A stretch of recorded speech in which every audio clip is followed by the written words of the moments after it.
اعوذ باللہ من الشیطان الرجیم بسم اللہ الرحمن الرحیم وقطعناہم فی الارض امما منہم الصالحون ومنہم دون ذلک وبلوناہم بالحسنات والسیئات لعلہم یرجعون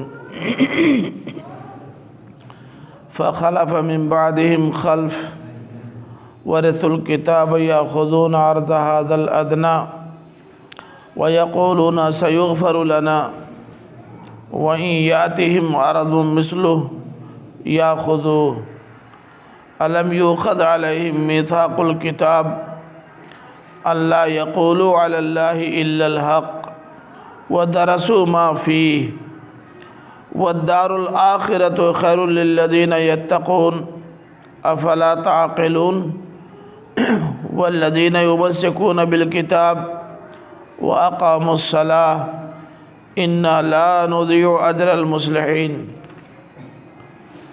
وإذ نتقنا الجبل فوقهم كأنه ظلة وظنوا أنه واقع بهم خذوا ما آتيناكم بقوة واذكروا ما فيه لعلكم تتقون وَإِذْ أَخَذَ رَبُّكَ مِنْ بَنِي آدَمَ مِنْ ظُهُورِهِمْ ذُرِّيَّتَهُمْ وَأَشْهَدَهُمْ عَلَىٰ أَنفُسِهِمْ أَلَسْتُ بِرَبِّكُمْ قَالُوا بَلَىٰ شَهِدْنَا أَن تَقُولُوا يَوْمَ الْقِيَامَةِ إِنَّا كُنَّا عَنْ هَٰذَا غَافِلِينَ أَوْ تَقُولُوا إِنَّمَا أَشْرَكَ آبَاؤُنَا مِنْ قَبْلُ وَكُنَّا ذُرِّيَّةً مِنْ بَعْدِهِمْ أفتهلكنا بما فعل المبطلون وكذلك نفصل الآيات ولعلهم يرجعون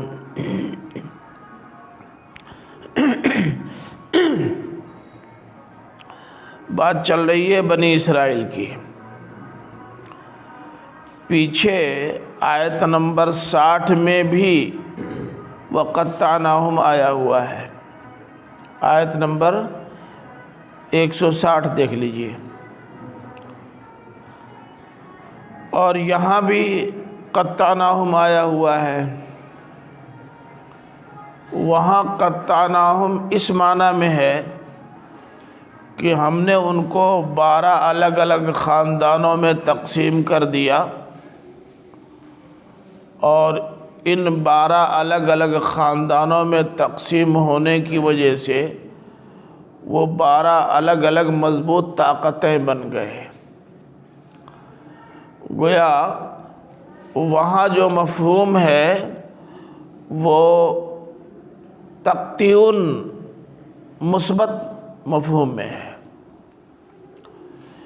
لیکن یہاں قطعناہم اس سے مختلف ہے۔ وقطعناہم فی الارض امما، یہاں ان کو ٹکڑے ٹکڑے کر دینے، منتشر اور پراکندہ کر دینے کے معنی میں ہے۔ یہ پہلو منفی ہے،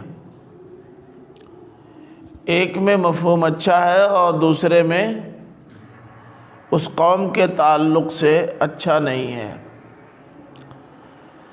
تو فرمایا کہ زمین میں ہم نے ان کو الگ الگ بکھیر کر، ٹکڑیوں میں بانٹ کر، الگ الگ منتشر امتیں، پراگندہ امتیں بنا دیا۔ اب آپ یہ کہہ سکتے ہیں کہ جب اللہ تعالیٰ ہی نے ان کو جوڑا بھی اور اسی نے ان کو توڑا بھی تو قصور ان کا تو ہے نہیں۔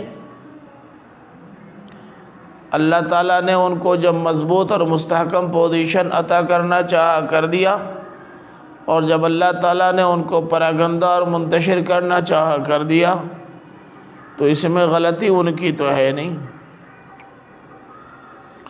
یہ بات ذہن میں رہے کہ اللہ تعالیٰ کسی کو پراگندہ اور منتشر کرنا نہیں چاہتا، وہ انسانوں کے لیے بہبودی تو چاہتا ہے، ان کو نقصان پہنچانا نہیں چاہتا۔ لیکن جو لوگ اپنے آپ کو خود نقصان میں ڈالنا چاہتے ہیں تو اللہ کی سنت یہ ہے کہ پہلے اس کو سنبھالنا چاہتا ہے، لیکن اگر وہ سنبھلنے کے لیے تیار نہ ہوں تو پھر ان کو بگڑنے کے لیے چھوڑ دیتا ہے۔ چونکہ یہ اللہ تعالیٰ کی سنت کے تحت وجود میں آتا ہے، اس لیے نسبت اپنی جانب کر دی ہے۔ بات سمجھ رہے نا؟ اب صورتحال کیا بنی؟ صورتحال یہ بنی کہ منہم الصالحون ومنہم دون ذالک، ان میں کچھ تو ایسے ہوئے جنہوں نے صالحیت اختیار کی، اپنے اندر خیر اور خوبی پیدا کی، اللہ تعالیٰ کی ہدایات کے مطابق زندگی گزارنے کے لیے تیار ہوئے، اپنی صالحیت کا مظاہرہ کیا۔ اور کچھ ان میں سے اس کے علاوہ ہوئے، ظاہر ہے کہ صالح نہیں ہوئے تو اس کا مطلب غیر صالح ہوئے۔ جب صالحیت آدمی چھوڑ دیتا ہے اور وہ عدم صالحیت کی طرف جانے لگتا ہے تو اللہ تعالیٰ ان کو سنبھالتا ہے، ان کو روکتا ہے، ان کے پاس روشنی بھیجتا ہے، ان کے پاس رہنما بھیجتا ہے کہ یہ بگڑنے سے بچ جائے۔ لیکن جب وہ بگڑنا ہی چاہتے ہیں، بننا نہیں چاہتے، تو اللہ تعالیٰ ان کو ڈھیل دے دیتا ہے۔ اب رہی یہ بات کہ انسانی زندگی میں اگر واقعی اللہ تعالیٰ ان کو سنبھالنا چاہتا ہے تو بھلائیاں اور برائیاں، اچھے اور برے دن دونوں کیوں آتے ہیں؟ اگر واقعی اللہ تعالیٰ سنبھالنا چاہتا ہے تو دن ہمیشہ اچھے رکھنے چاہیے تاکہ وہ سنبھلا رہے۔ دیکھیں، یہ ممکن نہیں ہے کہ دارالامتحان میں آنے کے بعد سارے سوالات پرچے کے ایک ہی طرح کے ہوں۔ کبھی ایسا بھی ہو سکتا ہے کہ سیدھے سیدھے آپ سے سوال کیا جائے گا اور اس کا جواب لیا جائے گا۔ کبھی ایسا بھی ہوگا کہ کچھ آپشن دیے جائیں گے، ان میں سے صحیح کا انتخاب آپ کو کرنا ہوگا، اور کبھی ایسا بھی ہوگا کہ غلط لکھ دیا جائے گا، اس کو صحیح آپ کو کرنا پڑے گا۔ کل طرح سے امتحان نہیں ہوتا۔ خاص طور سے مکتب چہارم پنجم میں آپ لوگوں نے وہ امتحان دیکھا ہوگا کہ اردو کے مضمون میں الفاظ اور جملے غلط کر دیے گئے اور کہہ دیا گیا آپ صحیح کیجئے۔ سائنس میں آپ کو ایسے سوالات بہت ملے ہوں گے، کچھ آپشن دے دیے، ان میں سے جو صحیح اس پر ٹک لگانا ہے۔ کہیں ایسا بھی ہوا کہ کہیں ایک صحیح دے دیا گیا، صحیح تر کا انتخاب کرنا ہے، اور کہیں ایسا بھی ہوا کہ کل دینے کے بعد ایک جگہ ایسی بھی دے دی، ایک آپشن ایسا بھی دے دیا کہ کل غلط۔ امتحانات کے یہ سارے طریقے ہیں، تو یہ کیسے ہو سکتا ہے کہ جب آپ کو دارالامتحان میں بھیجا جائے تو امتحان آپ کا نہ لیا جائے؟ امتحان لیا جائے گا تو امتحان حسنات کے ذریعے بھی لیا جائے گا اور سیئات کے ذریعے بھی لیا جائے گا۔ اب اگر کوئی یہ کہتا ہے کہ اللہ تعالیٰ نے یہ سیئات اور حسنات دونوں پیدا کر کے امتحان ٹف کر دیا ہے، چلو صرف حسنات پیدا کر دیتا تو کیا یہ امتحان ٹف نہ ہوتا؟ ایسے بہت سارے زمانے گزرے ہیں جہاں آزمائشیں اور فتنے نہیں تھے، لیکن کیا حسنات پانے والے سب شکر گزار رہے؟ کیا انہوں نے پریشانیاں اور مصیبتیں نہیں دیکھی تو وہ اللہ کے ماننے والے، اس کے احکام پر عمل درآمد کرنے والے رہے؟ نہیں رہے نا۔ تو یہ بات صحیح نہیں ہے کہ صرف حسنات ہوں تو امتحان ٹف نہیں ہوگا۔ اصل میں جو شیطان کے ہتھے چڑھ جاتے ہیں، حسنات ہو تو ان میں بھی وہ سیئات پیدا کر لیتے ہیں، اور اگر اچھے لوگ ہوں تو وہ سیئات میں بھی حسنات کے پہلو نکال لیتے ہیں۔ اور یہ امتحان زیادہ آسان ہے کہ حسنات بھی ہوں اور سیئات بھی ہوں، پرچہ مشکل بھی ہو اور آسان بھی ہو، یہ زیادہ آسان ہے۔ تو اللہ تعالیٰ نے اچھے دن بھی پیدا کیے اور برے دن بھی، لعلہم یرجعون، تاکہ لوگ رجوع کریں، لوٹیں۔ اب آپ دیکھیں کہ اچھے دن نہیں ہے، اچھے دن کی مثال میں دیتا ہوں آپ کو۔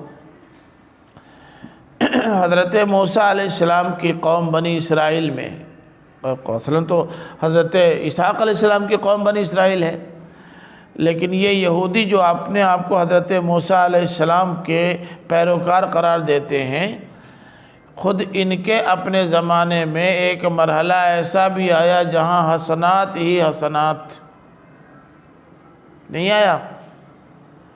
حضرت داؤد علیہ السلام کا زمانہ اور حضرت سلیمان علیہ السلام کا زمانہ، ان کے لیے تو حسنات کا موسم بہار رہا ہے نا۔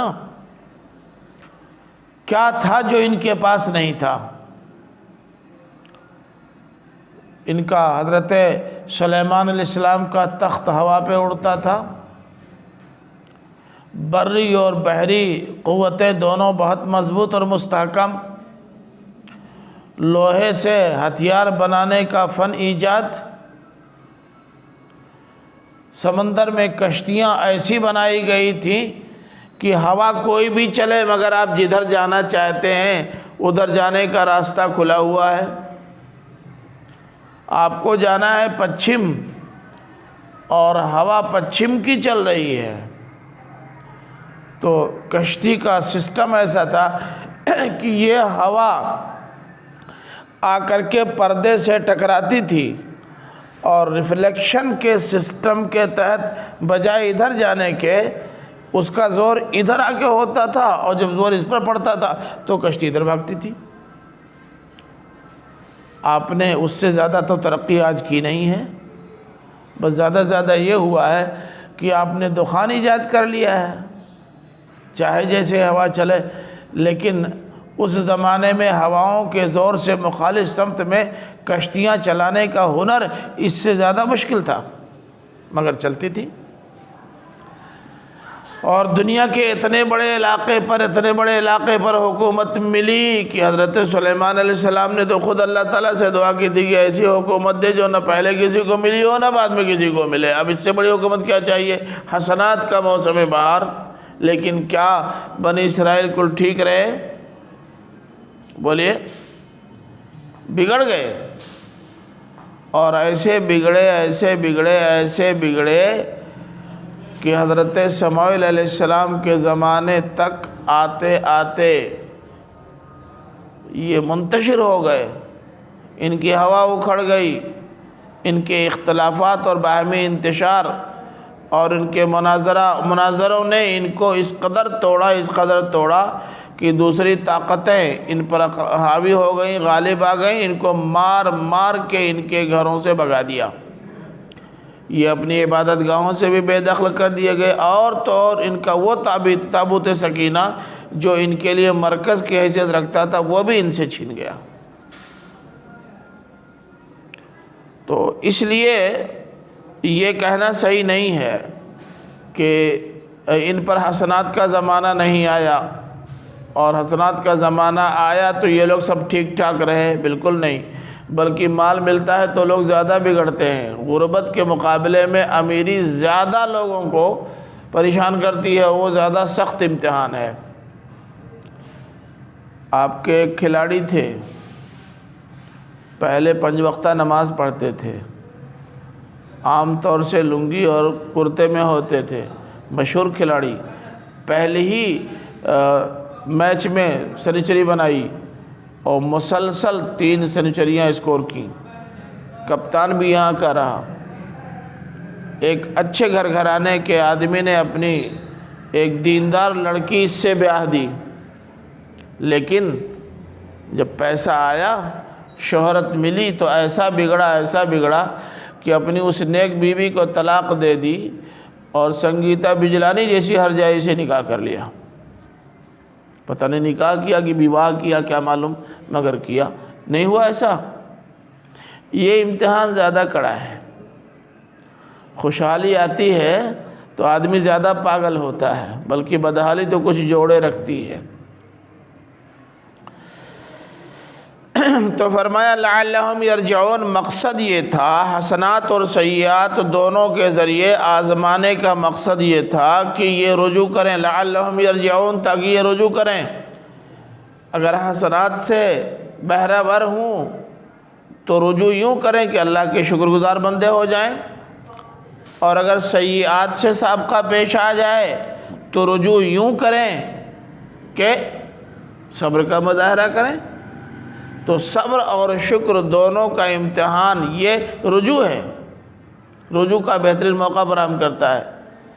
نعمتوں سے بہرہ ور اللہ کا شکر ادا کرے، اور محروم، نعمتوں سے محروم، صبر کا مظاہرہ کرے، یہی ہے رجوع الی اللہ۔ لیکن ہوا کیا؟ فَخَلَفَ مِن بَعْدِهِمْ خَلْفٌ وَرِثُوا الْكِتَابَ يَأْخُذُونَ عَرْضَ هَذَا الْأَدْنَىٰ، لیکن ان کے بعد پھر خلف آئے۔ خلف کے معنی جی زور سے بولو، جانشین۔ خلف کس قسم کے جانشین کو کہتے ہیں؟ ایک ہے خلف اور ایک ہے خلف، ٹھیک ایسے ہی جیسے ایک ہے سلف اور ایک ہے سلف۔ خلف کن جانشینوں کو کہتے ہیں؟ خلف کہتے ہیں۔ اسی طرح سے پیش رووں کے لیے سلف اور سلف ہے۔ کن پیش رووں کو سلف اور کن کو سلف کہا جاتا ہے؟ اچھوں کو سلف کہا جاتا ہے۔ فخلف من بعد، محض لفظوں سے معنی بدل جاتا ہے، اعراب سے معنی بدل جاتا ہے، زیر زبر سے معنی بدل جاتا ہے، سکون اور حرکت سے معنی بدل جاتا ہے۔ حدیث میں آتا ہے نبی کریم صلی اللہ علیہ وسلم نے فرمایا کہ مکھی جب کسی سیال چیز میں گرتی ہے تو اس پر کے ساتھ گرتی ہے جس میں شفا ہو، اس لیے اس کو ڈبو کر کے نکالا کرو، دوسرے پر میں اس شفا کی شفا موجود ہے۔ شفا مانے بیماری، اور شفا کے معنی علاج۔ دیکھو خالی زیر زبر سے کی تبدیلی سے معنی بدل گیا۔ تو بالکل یہاں بھی ایسی ہے۔ تو ان کے بعد خلف آئے، یعنی برے جانشین آئے۔ حضرت داؤد کے بعد، حضرت سلیمان کے بعد، ان لوگوں کے بعد برے جانشین آئے۔ ورثوا الکتاب، یہ کتاب کے وارث بنے۔ یاخذون عرض ھذا الادنیٰ، وہ اس دنیا کی زندگی کے ساز و سامان کو لیتے تھے۔ یعنی یہ جو برے جانشین ہوئے، ان کا حال یہ تھا کہ کتاب تو یہ پڑھتے تھے، کتاب کے وارث ہوئے، حامل کتاب ہوئے، لیکن کتاب سے انہوں نے کوئی واسطہ نہیں رکھا۔ کتاب کو جزدان میں بند کر کے طاقوں میں سجائے رکھا۔ کتاب سے رہنمائی حاصل کرنے کے بجائے اپنے علماء، اکابر اور فقہا کے آراء اور ان کے فقہ و فتاوی پر اعتماد کرنے لگے۔ کتاب سے ان کا رشتہ ٹوٹ گیا۔ اور یہ رشتہ ٹوٹا کیوں؟ ٹوٹا اس لیے کہ یہ دنیا دار تھے۔ کتاب سے رشتہ اگر استوار رہتا تو دنیا داری نہیں کر پاتے، اس لیے دنیا داری کے لیے کتاب سے انہوں نے اپنا رشتہ کاٹے رکھا، اور اس دنیوی زندگی کے ساز و سامان کو خوب بٹورتے رہے۔ یاخذون اصل میں ہے کانو یاخذون۔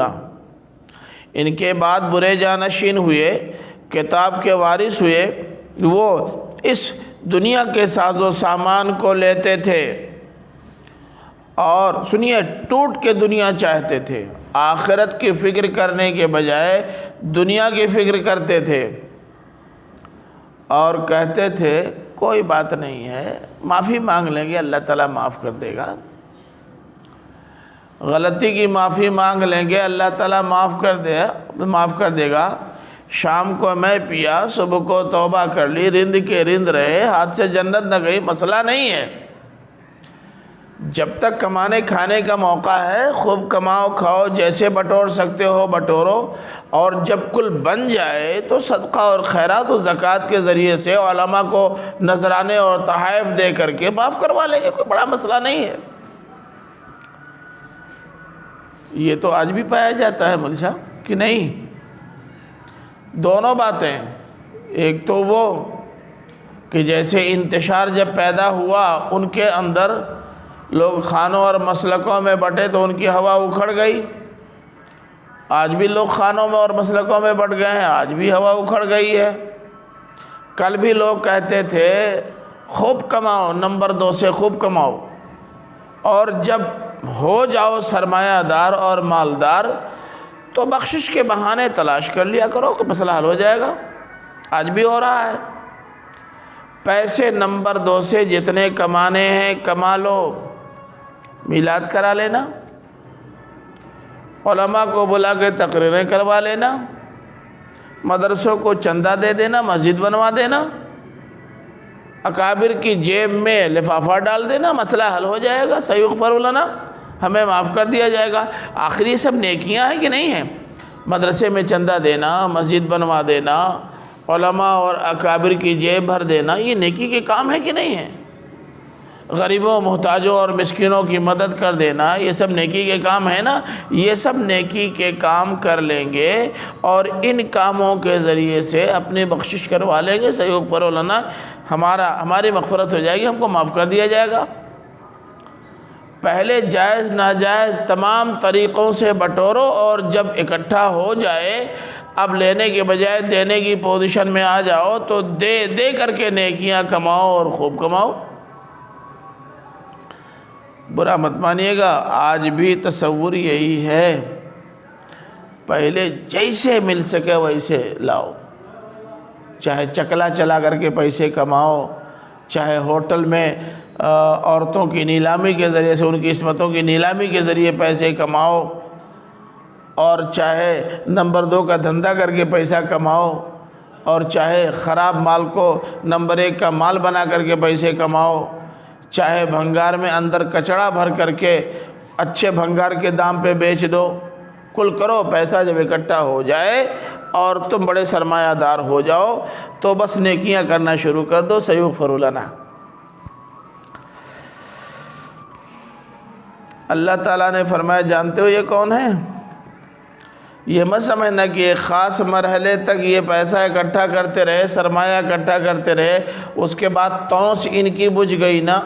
تونس ایسے لوگوں کی بجھتی نہیں، عمر بھر کاٹتے ہیں، یہ عمر بھر کاٹتے ہیں، خرچ کرتے رہتے ہیں تاکہ مغفرت ہوتی جائے، لیکن لینا بند نہیں کرتے۔ وہ نمبر 2 کا دھندا تب بھی جاری رہتا ہے، چکلے تب بھی چلتے رہتے ہیں، ہوٹلوں میں عورتوں کو بلا کر لوگوں کے لیے سامان تسکین فراہم تب بھی کیا جاتا ہے، بلکہ اور بڑے پیمانے پر اور اپ ٹو ڈیٹ انداز میں، باہر سے بھی بلائی جاتی ہیں، یہ سب ہوتا ہے، کرایہ بڑھ جاتا ہے، ماڈل اچھے ہو جاتے ہیں، سب کچھ ہونے لگتا ہے۔ ان کا حال تو یہ ہے کہ وَإِن يَأْتِهِمْ عَرَضٌ مِثْلُهُ يَأْخُذُوهُ، اگر اسی جیسا اور ساز و سامان جتنا یہ اکٹھا کر چکے ہیں یا کر سکے ہیں اتنا ہی اور مل جائے، یا خودو تو وہ بھی بٹور لیں گے۔ وہاں حلال و حرام کی تمیز نہیں ہوتی، حاصل کرنے میں، اکٹھا کرنے میں حلال و حرام دیکھنے کی ضرورت نہیں ہے۔ جب اکٹھا ہو جائے تو کچھ حلال کام بھی کر لیا کرو تاکہ اس حلال کے حرام کی بھرپائی ہو جائے۔ یہ تھا بنی اسرائیل کا حال، خاص طور سے حضرت سمیع علیہ السلام کے زمانے تک میں، حضرت سلیمان کے بعد سے اس پیریڈ میں ان کے ہاں حرام کاری بہت عام ہو گئی تھی، حلال و حرام کی تمیز اٹھ گئی تھی۔ پھر ان ناجائز پیسوں کا لوگوں کی طبیعتوں پر، ان کے دلوں پر، ان کے دماغ پہ جو اثر پڑنا چاہیے وہ پڑا۔ آپ پوچھتے ہیں کہ آج ہمارے تعلیمی مراکز وہ نتائج کیوں نہیں فراہم کر رہے ہیں جو پہلے فراہم کرتے تھے؟ کہاں سے آپ چندہ لا رہے ہیں تو بتائیے، اس کا اثر نہیں پڑے گا؟ پڑھنا ہی پڑھنا ہے، ناممکن ہے کہ نہ پڑھے۔ سڑا ہوا گوشت کتنے ہی زیادہ دھل دو، کتنے ہی زیادہ پیاز ڈال دو، لیکن تازہ گوشت کی لذت تھوڑے دے دے گا، وہ نہیں ہو سکتا۔ اللہ تعالیٰ نے فرمایا کہ أَلَمْ يُؤْخَذْ عَلَيْهِمْ مِيثَاقُ الْكِتَابِ أَلَّا يَقُولُوا عَلَى اللَّهِ إِلَّا الْحَقَّ، کیا ان سے یہ عہد نہیں لیا گیا تھا، کتاب کا عہد نہیں لیا گیا تھا کہ وہ اللہ کی طرف نہیں منسوب کریں گے مگر حق بات، اللہ پر نہیں بولیں گے مگر حق؟ کیا ان لوگوں سے یہ عہد نہیں لیا گیا تھا کہ جو کتاب ہم تم کو دے رہے ہیں اس کتاب کو مضبوطی کے ساتھ تھام لینا، اس سے ہٹ کر کچھ اور اپنی مرضی سے نہ کرنا؟ کیا یہ نہیں کہا گیا تھا، یہ عہد نہیں لیا گیا تھا؟ لیا گیا تھا کہ نہیں؟ شبہ ہے؟ اللہ میں سے پوچھ لو، اللہ تعالیٰ سے پوچھو۔ سورہ کی اسم دیکھ لو، چھوڑو ہٹاؤ، آیت نمبر 145، آیت نمبر 145 دیکھیے اسی سورے میں، وَكَتَبْنَا لَهُ فِي الْأَلْوَاحِ مِنْ كُلِّ شَيْءٍ مَوْعِظَةً وَتَفْصِيلًا لِكُلِّ شَيْءٍ فَخُذْهَا بِقُوَّةٍ وَأَمُرْ قَوْمَكَ يَأْخُذُوا بِأَحْسَنِهَا۔ اللہ تعالیٰ نے فرمایا کہ ہم نے جو کتاب دی تھی الواح کی صورت میں، اس میں موعظت کی ساری چیزیں رکھ دی تھی اور ہر چیز کی تفصیل بیان کر دی تھی، کیا کرنا ہے کیا نہیں کرنا ہے، کس کے اثرات مثبت ہوں گے، کس کے اثرات منفی ہوں گے، اور اس کے ساتھ ساتھ یہ ہدایت بھی تھی کہ اس کو مضبوطی کے ساتھ تھام لینا۔ مضبوطی کے ساتھ تھامنے کی کیا مطلب؟ بہت مضبوط غلاف میں بند کر دینا۔ کتاب کو مضبوطی کے ساتھ تھامنے کا کیا مطلب؟ اس کتاب کے احکام پر مضبوطی کے ساتھ عمل کرنا، یہی نہ مانا ہوگا۔ اور یہ حضرت موسیٰ سے کہا گیا تھا، اور یہ بھی کہا گیا تھا کہ وَأَمُرْ قَوْمَكَ يَأْخُذُوا بِأَحْسَنِهَا، اپنی قوم سے کہہ دو کہ اس کتاب کے احسن کو لے لیں، اس کتاب کے احسن کو، جو سب سے عمدہ ہو وہ لے لیں۔ اور جب کتاب انہوں نے دیکھنی شروع کی تو یہ بھی احسن، یہ بھی احسن، یہ بھی احسن، یہ بھی احسن، کل احسن، تو کل لے لو۔ ایک دکان میں آپ کو لے جایا گیا اور کہا گیا کہ صاحب اس میں جو نمبر 1 کی عمدہ چیزیں ہیں آپ سب لے جا سکتے ہیں۔ دکان میں گھسے، جو کپڑا ہے نمبر 1 کا لے لیا، برتن نمبر 1 کے لے لیا، موبائل نمبر 1، جتنا تھا کل تو نمبر 1 ہی کا تھا، کل احسن ہی تھا، کل لے لیا، دکان آپ کی ہو گئی۔ وہاں تو آپ یہ نہیں کہتے کہ یہ اس سے کمتر ہے۔ اللہ تعالیٰ اپنی کتاب میں جتنی چیزیں بھیجتا ہے وہ کل احسن ہی بھیجتا ہے۔ تو آپ کہیں گے کہ پھر بے احسنیہ کہنے کی کیا ضرورت تھی؟ بے احسنیہ اس لیے کہہ دیا گیا ہے تاکہ آپ کو سب سے عمدہ کے انتخاب کا موقع مل جائے۔ جب انتخاب کرنا شروع کیا تو کل احسن ہی مل گیا۔ سمجھ رہے ہیں آپ؟ جو لوگ نئے اسلام لا رہے ہیں، جب ان سے پوچھا جاتا ہے کہ بھائی اسلام کی کس چیز نے آپ کو بہت زیادہ متاثر کیا، تو وہ کوئی ایک پہلو بتاتے ہیں، مگر ساتھ ہی یہ بھی کہہ دیتے ہیں کہ اسلام کی کوئی چیز ایسی نہیں ہے جو متاثر کن نہ ہو۔ اس کا مطلب کل احسن۔ تو اشارہ اسی جانب ہے کہ کیا کتاب کا عہد ان سے نہیں لیا گیا تھا کہ اللہ پر نہ باندھیں گے مگر سچ؟ وَدَرَسُوا مَا فِيهِ، مولوی صاحب، اور اس میں جو کچھ ہے اس کو انہوں نے پڑھا بھی ہے۔ درسن کے معنی؟ درسن کے معنی پڑھنا، درسن کے معنی پڑھنا ہوتا ہے۔ منگاؤں درجہ اطفال سے کتاب، درسن کے معنی مٹانا ہی ہوتا ہے۔ کتاب میں جو لکھا ہوا ہے، لڑکے جب پڑھتے ہیں تو انگلی رکھ کر کے پڑھتے ہیں، اسے ایسے 1 بار 2 بار 3 بار 4 بار 12 بار 15 بار انگلی رکھتے رکھتے رکھتے رکھتے حروف مٹ جاتے ہیں، کمزور ہو جاتے ہیں۔ آپ انگلی رکھتے ہی نہیں تو مٹیں گے کہاں سے؟ جس زمانے میں انگلی رکھ کے پڑھتے تھے ذرا ان کتابوں کو اٹھا کے دیکھیے، اب وہیں سے اس پڑھنے کے لیے بھی درسن استعمال ہونے لگا، اور درسوا ما فیہ بہت بلیغ استعمال ہے، یعنی ان نالائقوں کے پاس نہ صرف یہ کہ وہ کتاب ہے، بلکہ انہوں نے اس کتاب کو خوب پڑھا خوب پڑھا خوب پڑھا خوب پڑھا، اتنا پڑھا اتنا پڑھا اتنا پڑھا، اس کے حروف تک غائب کر دیے، لیکن صرف پڑھا، نہ سمجھنے کی کوشش کی اور نہ اس کی تعلیمات پر عمل کرنے کی کوشش کی۔ کیوں؟ سچ بتائیے گا، کیا آج امت مسلمہ کی بڑی اکثریت کا حال یہی نہیں ہے؟ صبح فجر کی نماز پڑھ کے وَإِذْ خَلَتْ چلا جا رہا، کتنا پڑھا بھائی؟ آج 5 پڑھا۔ ارے عصر کے بعد بھی 2 پارہ مار دیا، دہ دنادن، ہر 15 دن پر ایک قرآن ختم ہو گیا، ہر 10 دن پہ قرآن، دہ پڑھائی خوب پڑھائی۔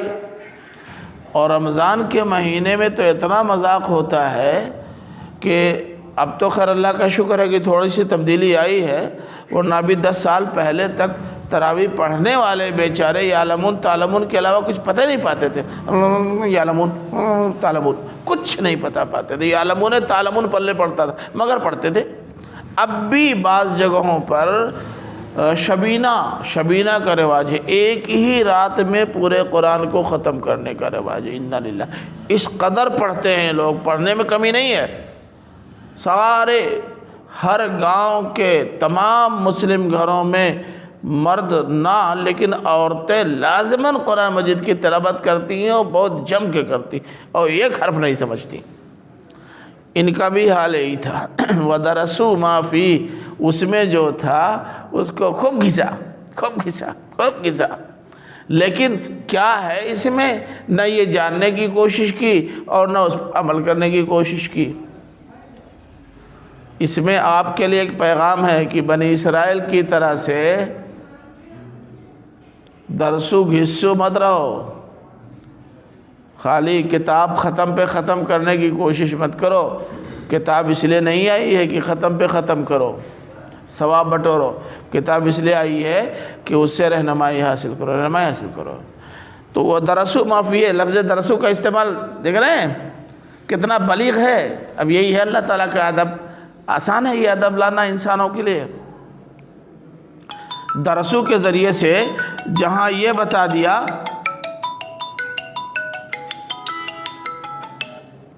درسو کے ذریعے جہاں یہ بتا دیا، دیکھو بھئی یہ ڈسٹرب تو نہیں ہو گیا؟ دیکھو لگتا ہے ڈسٹرب ہو گیا، ٹھیک کرو۔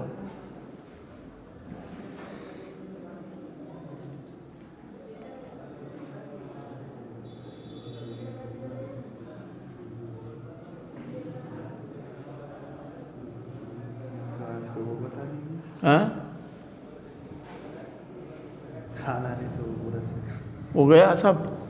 اس کو سیو کر لینا۔ ہاں سیو کر لو۔ 37 ہاں 37 اے کر دینا، پھر 37 بھی کر دو بعد میں۔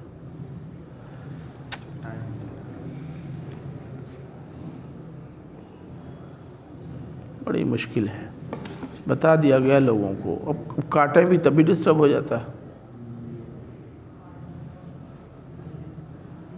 پہلی بار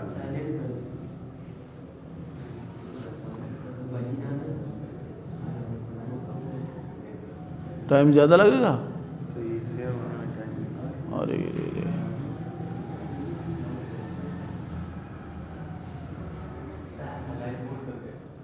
ہیں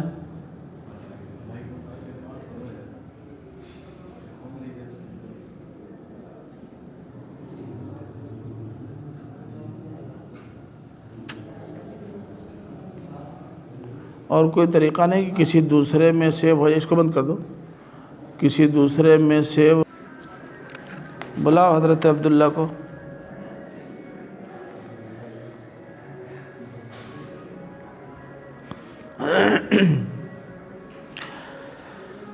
جی تو یہ درس و ما فیہ کا استعمال سمجھ میں آ گیا نا؟ کتنا بلیغ استعمال ہے۔ اس درسو کے ذریعے سے اللہ تعالیٰ نے پوری ایک تقریر اس ایک لفظ میں سمیٹ دی ہے۔ وَالدَّارُ الْآخِرَةُ خَيْرٌ لِلَّذِينَ يَتَّقُونَ، حالانکہ آخرت کا گھر زیادہ بہتر ہے ان لوگوں کے لیے جو تقوی کی زندگی گزاریں۔ ظاہر ہے کہ جو اللہ تعالیٰ سے ڈرتے کہ جو کتاب اس نے بھیجی ہے، اگر اس کتاب کے مطابق زندگی نہیں گزری تو پکڑ ہوگی، اگر یہ احساس ہوتا تو ان کی سمجھ میں آتا کہ بلا شبہ یہ دنیا کی زندگی بھی ہمارے لیے بالکل بیکار نہیں ہے، لیکن اس دنیا کی زندگی کے مقابلے میں آخرت کی زندگی زیادہ قابل ترجیح ہے۔ زندگی یہ بھی ہے اور زندگی وہ بھی ہے، لیکن یہ زندگی مختصر، محدود اور عارضی ہے، وہ زندگی دائمی ہے، لامحدود ہے اور بہت بڑی ہے۔ تو عارضی زندگی کے مقابلے میں دائمی زندگی کو ترجیح حاصل ہونی چاہیے، یہ بات ان کی سمجھ میں آ جاتی اگر اللہ کا ڈر دل میں پیدا کرتے۔ افلا تعقلون، کیا بدھی سے کام نہیں لیتے؟ عقل کا استعمال نہیں کرتے؟ دماغ کام نہیں کرتا کیا؟ اس کا مطلب یہ ہوا کہ اگر عقل کا استعمال کیا جائے تو یہ واضح بات بڑی آسانی کے ساتھ سمجھ میں آ سکتی ہے، لیکن جب آدمی کتاب پڑھتا ہی نہیں ہے اس لیے کہ کچھ سمجھے، تو نہ سمجھے گا اور نہ عمل کرے گا، نہ اللہ کا ڈر دل میں پیدا ہوگا۔ ان کے مقابلے میں والذین یمسکون بالکتاب واقاموا الصلاۃ فاولئک هم المصلحون، یہ چھپا ہوا ہے، محذوف ہے۔ اور وہ لوگ جو کتاب سے چمٹے ہوئے ہیں، کتاب سے چمٹنا صرف کتاب کو سینے پر رکھنا، کتاب کو طاق میں سجانا اور کتاب کی بار بار تلاوت کرنا نہیں ہے۔ کتاب سے چمٹنے کا مطلب یہ ہے کہ جہاں جو مسئلہ بھی سامنے آیا فوراً کتاب کھول لی۔ اس سلسلے میں ہمیں کیا کرنا چاہیے؟ کتاب میں دیکھیں گے۔ نکاح کیسے کریں، طلاق کا کیا پروسیس ہوں گے، کتاب میں دیکھیں۔ غیر مسلموں کے درمیان کام کیسے کریں، کتاب میں دیکھیں۔ سماجی، معاشرتی اور معاشی مسائل کیسے حل کریں، کتاب میں دیکھیں۔ مخالفت کے ماحول میں اپنا کام کیسے انجام دیں، کتاب میں دیکھیں۔ اللہ کی نعمتوں سے بہرہ ور ہوں تب زندگی کیسی گزاریں، کتاب میں دیکھیں۔ غربت ہو، افلاس ہو، پریشانیاں ہوں، مسائل ہوں تب کیسے رہیں، کتاب میں دیکھیں۔ یہ ہے تمسک بالکتاب، یعنی زندگی کے تمام گوشوں سے متعلق رہنمائی حاصل کرنے کے لیے اللہ کی کتاب سے رجوع کرنا، یہ تمسک بالکتاب ہے۔ تو بنی اسرائیل میں بھی ایسے لوگ تھے جو اللہ کی کتاب تورات سے چمٹے ہوئے تھے۔ وَأَقَامُوا الصَّلَاةَ، اور انہوں نے نماز کا اہتمام بھی کیا۔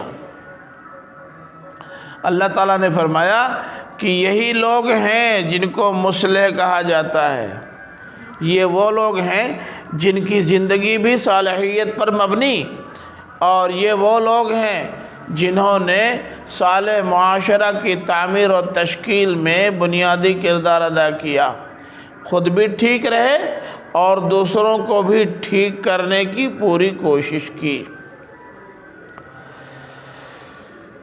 جی فرمایا اِنَّا لَا نُضِيعُ أَجْرَ الْمُصْلِحِينَ، تو اللہ تعالیٰ نے فرمایا کہ ہم اصلاح کرنے والوں کے اجر کو ضائع نہیں کرتے۔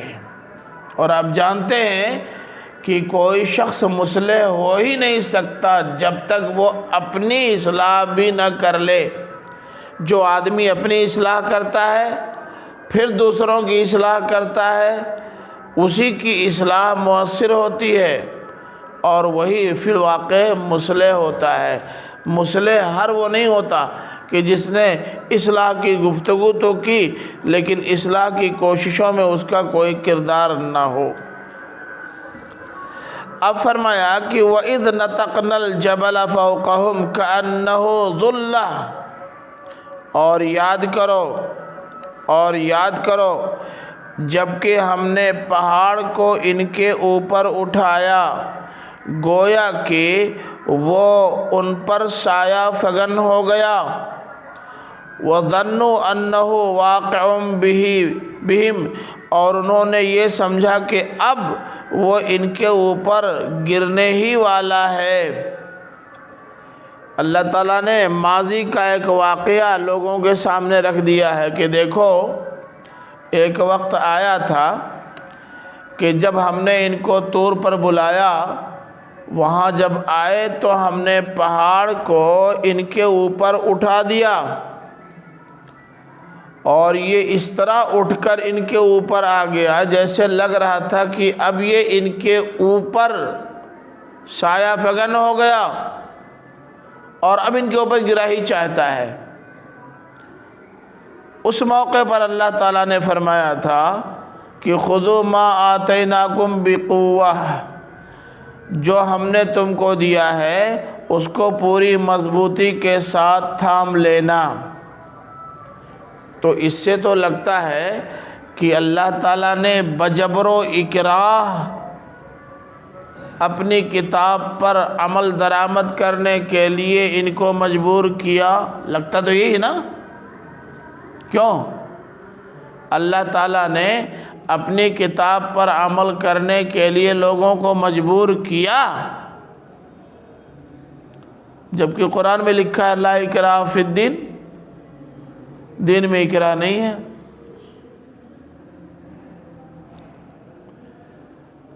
دیکھیے اللہ تعالیٰ نے جو کچھ کیا پہاڑ کو ان کے اوپر لٹکا کر، وہ صرف اپنی طاقت کا مظاہرہ کرنا چاہتا تھا، بس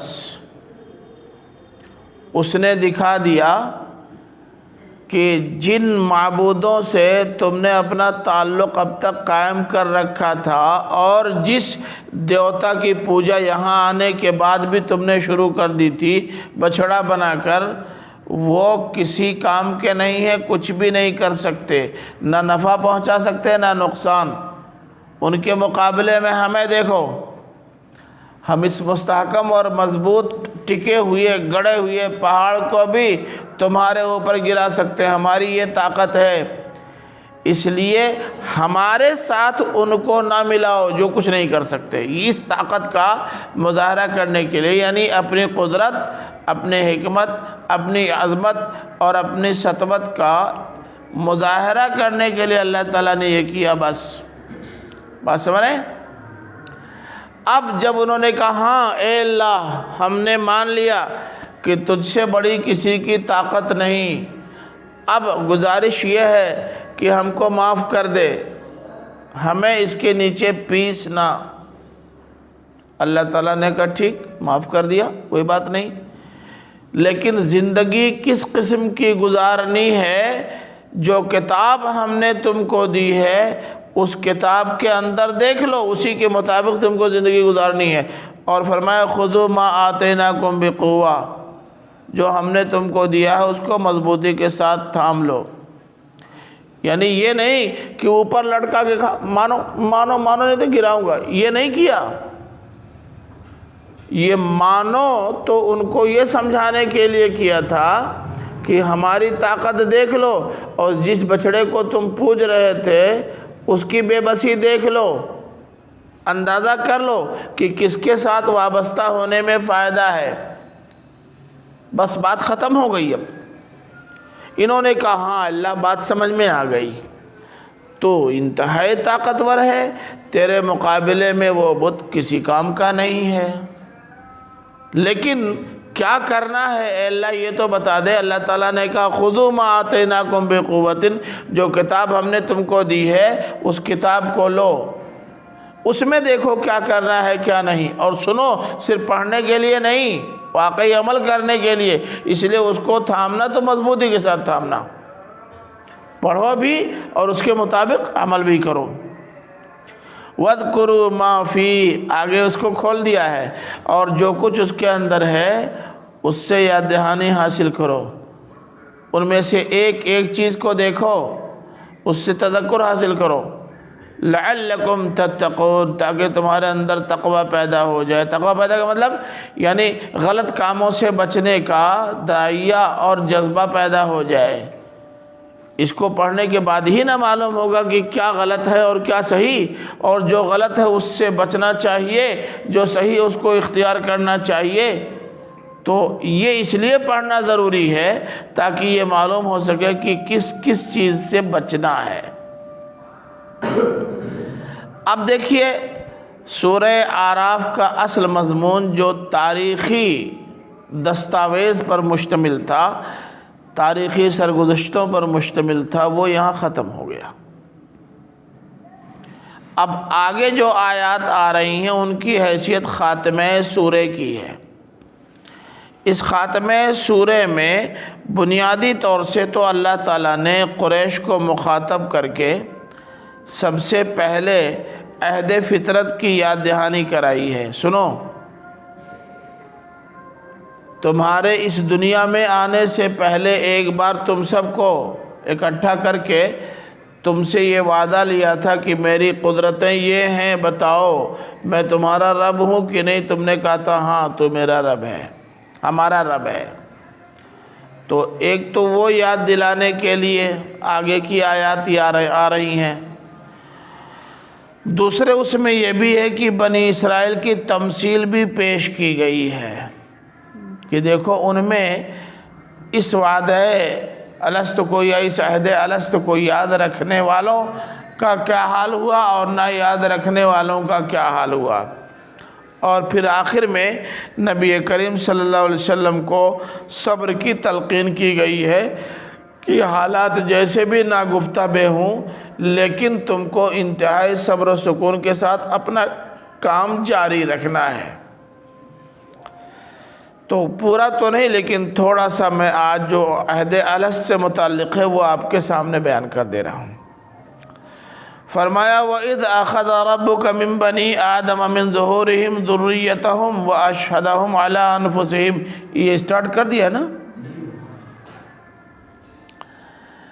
اور یاد کرو جبکہ تمہارے رب نے بنی آدم سے، ان کی پیٹھوں سے، پشتوں سے، ان کی ذریت، ان کی پشتوں سے جس ذریت کو وہ نکالنا چاہتا تھا اس ذریت سے تمہارے رب نے نکالا۔ وَأَشْهَدَهُمْ عَلَىٰ أَنفُسِهِمْ، اور خود انہی کو ان پر گواہ بنا کر پوچھا الست بربکم۔ اللہ تعالیٰ بنی آدم سے اور ان کی پشتوں سے جن جن کو اس دنیا میں بھیجنے والا تھا ان سب کو ایک بار نکالا، جس کو عالم ارواح کہتے ہیں۔ ارواح کی صورت میں سب کو اکٹھا کیا، روحیں سب کی بن گئیں بہت پہلے، خالی جسم بعد میں بن کر اس میں لگنا ہے بس۔ ان سب کو اکٹھا کرنے کے بعد ان کو انہی پر گواہ بنایا۔ آپ اپنے اوپر گواہی دو، الست بربکم، کیا میں تمہارا رب نہیں ہوں؟ میں نے تم کو پیدا کیا، تمام مخلوقات میں تم کو افضل قرار دیا، تمہارے لیے فلاں فلاں نعمتیں ہم نے تیار کر رکھی ہیں، ان نعمتوں سے ہم تم کو بہرہور کریں گے اور فلاں فلاں چیزیں عطا کریں گے۔ یہ سب سامان ربوبیت ہے کہ نہیں؟ اب بتاؤ مجھے اپنا رب مانتے ہو کہ نہیں؟ قالوا بلا، لوگوں نے کہا کیوں نہیں؟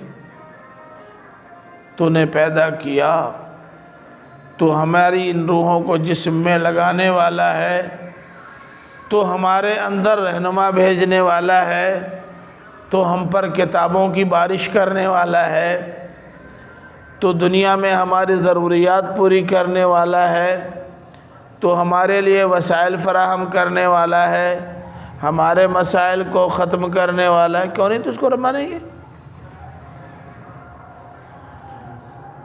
شہدنا اشہدہم علی انفسہم، اللہ تعالیٰ نے خود ان کو ان پر گواہ بنایا تھا اور انہوں نے وہی گواہی دے دی۔ شہدنا، انہوں نے کہا بالکل ہم گواہی دیتے ہیں، یعنی گویا ہم اپنے اوپر خود گواہ بننے کے لیے تیار ہیں۔ یہ ہم نے اس لیے کیا تھا، ان سے پہلے کراہتا محذوف ہے، سمجھا آپ نے؟ مبادا کہ تم کہہ دو قیامت کے دن انا کننا عن ھذا غافلین، کہ صاحب ہم تو اس سے بے خبر ہی تھے۔ کہیں ایسا نہ ہو کہ اگر ہم آج تم سے عہد الست نہ لیں اور قیامت کے روز ہم تم کو بلائیں اور تم سے پوچھیں تو تم یہ کہہ دو کہ صاحب ہم کو پہلے سے نہیں معلوم تھا کہ کیا کیا کرنا ہے، آنے کے بعد ضرورت پڑی تب آپ نے نبی و رسول بھیجا، ہم کو یقین آیا اور نہیں یقین آیا۔ پہلے سے معلوم رہا ہوتا کہ یہی ہونا ہے تو ہم ذہنی طور سے تیار رہتے، کہیں یہ نہ کہہ دو۔ اس لیے یہ ایک موقع پہلے ہی فراہم کر دیا کہ تم سارے لوگ ہماری بات سن لو اور یہ عہد اگر سمجھ میں آ رہا ہے تو کر لو۔ او تقولوا انما اشرک آباؤنا من قبل وکننا ذریۃ من بعدہم، یا تم یہ کہہ دو کہ صاحب شرک تو ہمارے باپ داداؤں نے کیا تھا پہلے، ہمارے باپ داداؤں نے کیا تھا اور ہم جب پیدا ہوئے تو ہم نے ان کو اسی راہ پر پایا تھا۔ آپ نے اس پیریڈ میں کوئی نبی اور رسول تو بھیجا نہیں، تو اگر ہم راہ راست پہ نہیں آ سکے تو ہماری کیا غلطی؟ سنیے، حضرت عیسیٰ علیہ السلام کے جانے کے 500 برس کے بعد نہ اللہ کے رسول صلی اللہ علیہ وسلم آئے۔ اس پیریڈ میں جتنے لوگ گزرے وہ کہہ سکتے تھے کہ اے اللہ ہمارا یہ پیریڈ جو گزرا ہے وہ تو بغیر نبی رسول اور کتاب کے گزرا ہے، تو اگر ہم راہ راست پہ نہیں آ سکے تو ہماری کیا غلطی ہے؟ ہم نے اپنے باپ داداؤں کو اسی راستے پہ چپایا اور ہم چلتے آئے اسی پر۔ افتہلکنا بما فعل المبطلون، ان باطل پرستوں نے جو کچھ کیا ہے اور جس کو ہم دیکھتے سنتے آنے کی وجہ سے ماننے لگے ہیں، کیا اس کی بنیاد پر تو ہمیں سزا دے گا، ہمیں ہلاک کرے گا؟ تم یہ کہہ سکتے ہو کہ ہم نے جس ماحول میں، جس شرک کے ماحول میں آنکھیں کھولی اس میں یہی شرک پایا، ہم دوسری راہ پہ کیسے جا سکتے تھے؟ اللہ تعالیٰ نے فرمایا کہ ہم نے اسی لیے پہلے ہی تم سے وعدہ لے لیا تھا کہ بولو حالات جیسے بھی ہوں رب ہم کو مانو گے کہ نہیں؟ اب ایک سوال یہ پیدا ہوتا ہے کہ ہم کو تو یاد نہیں ہے کہ اللہ تعالیٰ نے ہم سے کبھی عہد الست لیا تھا. آپ کو یاد ہے؟ کسی کو یاد ہے؟ ہم کو تو یاد ہی نہیں. تب کیا فائدہ ایسا عہد یاد دلانے سے جو یاد ہی نہیں, یاد کرنے کے باوجود بھی. اچھا تھوڑا بیٹھ کے سوچ لو, یاد آتا ہے؟ کل سوچ کے آگے بتا دینا. ہم کو تو نہیں یاد آ رہا ہے, ہم تو کئی سال سوچ رہے ہیں. تو پتہ نہیں ہے کہ, لیکن اب اللہ تعالیٰ کہہ رہا تو صحیح کہہ رہا ہوگا. تو اللہ تعالیٰ نے اس کے لیے جانتے ہیں اور کیا کیا, اس کے لیے ایک کام اور کیا ہے کہ آپ کی جو فطرت بنائی ہے وہ فطرت عہد الست کا نمونہ ہے. آپ کی فطرت جو بنائی ہے, آپ کی فطرت میں خیر ہے یا شر؟ خیر. کیسے معلوم؟ ایسے معلوم کہ ابھی آپ کا کرتا پیچھے سے دھاگے میں کوئی باندھ دے, ایمانداری سے بتائیے, اگر آپ جانے لگیں لوگ ہنسیں تو آپ کو اچھا لگا یا برا؟ اچھا نہیں لگے گا. اس کا مطلب یہ ہے کہ کسی کو عضو کا بنانا, تمسخر کا موضوع بنانا صحیح نہیں ہے. سیدھی سی بات.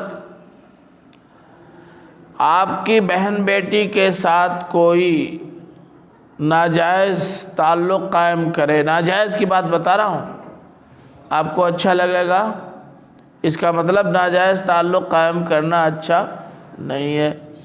گنے کا سیزن ہے, آپ کے کھیت سے کوئی گنا توڑ لے, آپ کو اچھا لگے گا؟ اس کا مطلب دوسرے کے کھیت سے گنا توڑنا ٹھیک نہیں. مٹر پھلی کا سیزن آ رہا ہے, ابھی سب اکھاڑ کے آپ کے کھیت سے لے کے جائیں, آپ کو اچھا لگے گا؟ بھلے نہ روکیں, اچھا لگے گا کہ نہیں؟ اس کا مطلب اچھا نہیں ہے. کوئی آپ کو گالی دے, اچھا لگے گا؟ اس کا مطلب گالی دینا اچھا نہیں ہے. کوئی آپ کی کمیونٹی کو ناجائز پھنسائے, اچھا لگے گا؟ نہیں. تو اس کا مطلب حکومت آنے کے باوجود بھی دوسری کمیونٹی کو تنگ کرنا ٹھیک نہیں ہے. یہ تو آدمی کی فطرت میں موجود ہے نا. اللہ تعالیٰ نے انسان کی فطرت ایسی بنائی جس میں عہد الست کی چھاپ موجود ہے.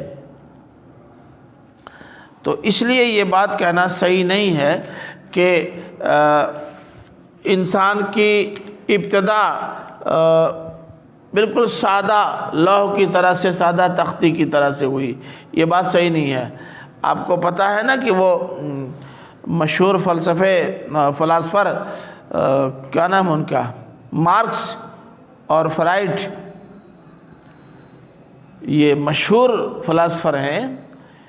ان نالائقوں نے, عقل سے پیدا لوگوں نے, ان کو سب فلسفی کہتے ہیں, یعنی بہت اعلیٰ دماغ, یہ کہتے ہیں کہ انسان سادہ طبیعت پہ پیدا ہوا, نہ خیر اس پہ نقش تھا نہ شر.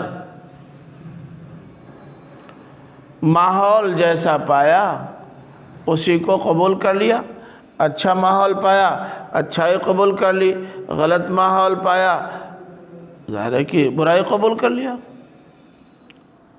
لیکن اتنے بڑے بڑے عقل کے ٹھیکیداروں کی سمجھ میں اتنی موٹی سی بات نہیں آئی کہ اپنے چھوٹے سے بچے کو, جو ابھی کچھ سنتا سمجھتا نہیں ہے, چھوٹا سا بچہ 5-6 مہینے کا,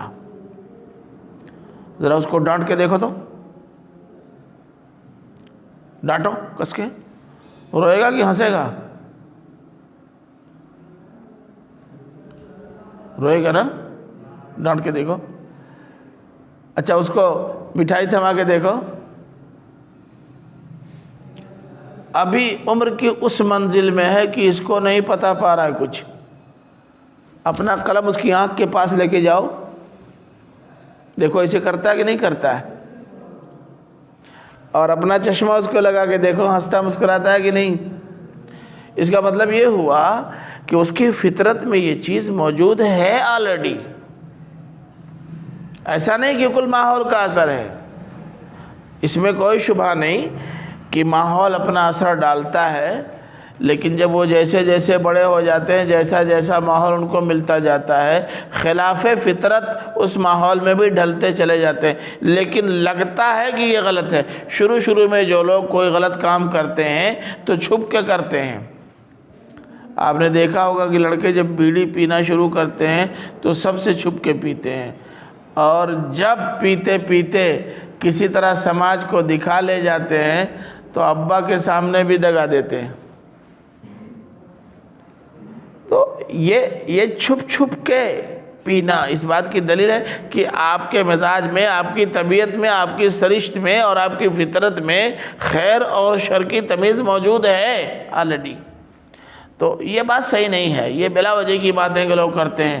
چنانچہ بعض لوگوں نے یہ بھی کہہ دیا کہ پہلے شر تھا، پھر جیسے جیسے انسانیت ترقی کرتی گئی اس میں خیر آتا چلا گیا۔ بتائیں کون سا بچہ ہے جس کے اندر پہلے شر ہوتا ہے؟ کوئی ایک بچہ بتائیں، ہندو، مسلم، سکھ، عیسائی، کون سا بچہ ہے پیدا ہونے کے بعد چور ہوتا ہے؟ کون سا بچہ ہے پیدا ہونے کے بعد زانی ہوتا ہے؟ کون سا بچہ پیدا ہونے کے بعد گالی دینے والا ہوتا ہے؟ انتہائی فضول بات ہے۔ ابتدا خیر سے ہو۔ انسان بھی سب سے پہلا انسان جو اس دنیا میں آیا وہ ہم اور آپ کہتے ہیں آدم ہیں، ان کی بیوی ہوا ہے، یہ لوگ بھی کہتے ہیں کہ وہ منو ہے، اور ان کی پتنی، بولے نام بتائیے، ارے نام تو بتا دو بھائی، شتروپا۔ منو اور شتروپا، آدم و ہوا کو وہ منو اور شتروپا کہتے ہیں۔ وہ بھی کہتے ہیں کہ منو اور شتروپا بہت اچھے لوگ تھے۔ آپ بھی کہتے ہیں، آپ تو یہاں تک کہتے ہیں کہ اللہ تعالیٰ نے ان کو پہلا انسان بنایا تو پہلا ہی نبی بنا دیا تاکہ ایک فرد بھی اس نبوت سے محروم نہ رہ جائے یا نبوی ہدایات سے محروم نہ رہ جائے۔ تو ابتدا تو خیر سے ہوئی ہے، شر سے نہیں ہوئی۔ انتہائی غلط فلسفہ ہے جو لوگوں نے پیش کیا، ٹھیک نہیں۔ شر سے کہ خیر سے؟ اب وہی میں کہہ رہا ہوں، یہ جتنے فلاسفر ہیں نا یہ کہیں نہ کہیں جا کے بھٹکتے ہیں۔ قرآن دیکھو نا کون سا فلسفہ پیش کر رہا ہے، قرآن اس سے انکار کر رہا ہے کہ نہیں؟ اور اللہ تعالیٰ نے فرمایا وَكَذَلِكَ نُفَصِّلُ الْآيَاتِ، اسی طرح ہم آیتوں کی تفصیل بیان کرتے ہیں، لَعَلَّكُمْ تَعْلَمُونَ، لَعَلَّهُمْ يَعْلَمُونَ وَلَعَلَّهُمْ يَرْجِعُونَ، تاکہ وہ جان جائیں اور تاکہ وہ رجوع کریں اللہ کی طرف۔ معطوف علیہ محذوف ہے نا کہ نہیں؟ اللہ تعالیٰ نے اتنی ساری تفصیلات بیان ہی اسی لیے کی ہیں تاکہ تفصیلات کا علم لوگوں کو ہو جائے اور پھر راہ راست سے جو بھٹک گئے ہیں پھر راستے پر واپس آ جائیں۔ یہ ہے مقصد اللہ تعالیٰ کا۔ بس آج یہیں روک دیجیے، انشاءاللہ باقی آگے۔ وآخر دعوانا الحمدللہ رب العالمین۔ کچھ پوچھنا ہو تو پوچھو۔ بہت بڑا فرق ہے، بہت بنیادی فرق حکیم و فلسفی میں یہ ہے کہ حکیم جو ہوتا ہے وہ حکمت کی باتیں کرتا ہے، ایسی حکمت کی باتیں جن میں عقل اور فطرت دونوں کی رہنمائی شامل ہوتی ہے۔ فلسفی جو ہوتا ہے نا فطرت سے بے نیاز ہو کر محض عقل کی رہنمائی میں گھوڑے دوڑاتا ہے۔